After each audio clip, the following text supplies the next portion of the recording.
Hey there, I'm Anthony Romano, and the title of this video is sugar your main fuel? Isn't sugar the body's main fuel? Well, no, it's technically not, and I'll explain that to you in this video, because if you believe that sugar is the main fuel, you're going to run into a lot of problems, and if you're somebody who believes that sugar is just complete poison, you're also going to run into problems. So, let's get into this video.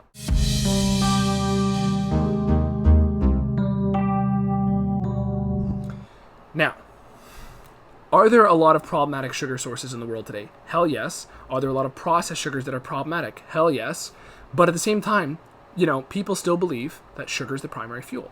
But here's the main argument behind this. Sugar is the superseding fuel, okay?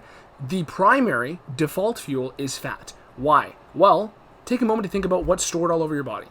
Fat. Take a moment to think what your brain is made out of. Fat. Take a moment to think what your cells are made out of. Cholesterol. Right? Saturated fats. Your body prefers to have fat as the default fuel, which makes it the main fuel. People will argue it's only the reserve fuel. But look, why would we be able to store thousands and thousands of calories worth of fat, yet only 2,000 calories worth of carb every single day? Because that shows us the ratio that our body needs those fuels. Here's the thing. Sugar absolutely needs to be in your bloodstream or else you will die. Okay, you need to have little bits of glucose, but your liver can make enough to keep the process going. I believe it's only about a teaspoon of sugar that needs to be in your blood to have optimal blood sugar. And any more can cause a lot of other issues with blood pressure. There's great work on this from Dr. James DiNicolantonio. There's lots of other, great people I wish I could remember all the names of to throw at you here who've done actual research on this. But the thing is, sugar is not something we're meant to have in excess. It can damage your blood vessels, okay? Now, that being said, it doesn't mean it's complete poison. And here's the thing, a lot of people have this perception, that fruit sugar is better for them. That's not necessarily true. Now, granted, in the context of a calorie-controlled diet, all the research has shown that fructose is not problematic. But if you have a diet that is in abundance of calories, and you have fructose, not only is fructose the most addictive type of sugar, but it's a sugar that causes inflammation and other oxidative stress. You can look this up. But so you're telling me that fruit is not the epitome of the perfect natural sugar? No, it's still going to raise your blood sugar, and it's all going to go to your liver. So the type of sugar in fruit, fructose, goes to the liver, which is basically the backup team of sugar. Excess can cause a lot of oxidative stress and damage, and this is how people get fatty liver disease. Now, again, calorie control is the threshold here, because as long as you're not consuming in abundance, you won't have certain problems. But that being said, if most of your carb sources are coming from fructose, you absolutely will have some sort of mental dysregulation with your cravings, because fructose is the most addictive type of sugar. Why? Well, think about it. It's the sweetest tasting sugar, and the sources of it all don't grow in the wintertime, right? Carbs altogether do not grow in the winter.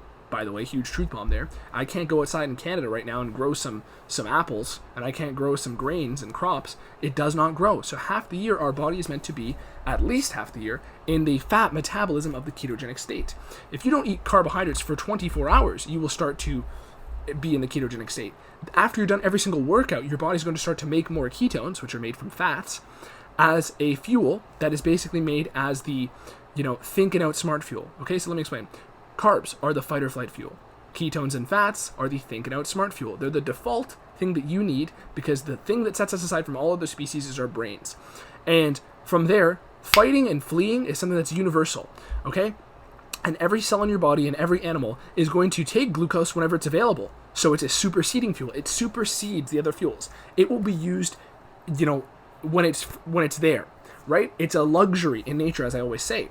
But that does not mean it's the primary fuel. That's like saying nitrous oxide from, the Fast and Furious movies is meant to be the primary fuel of the engines in the cars. It's not. We know that too much of it causes the engines to burn out and explode.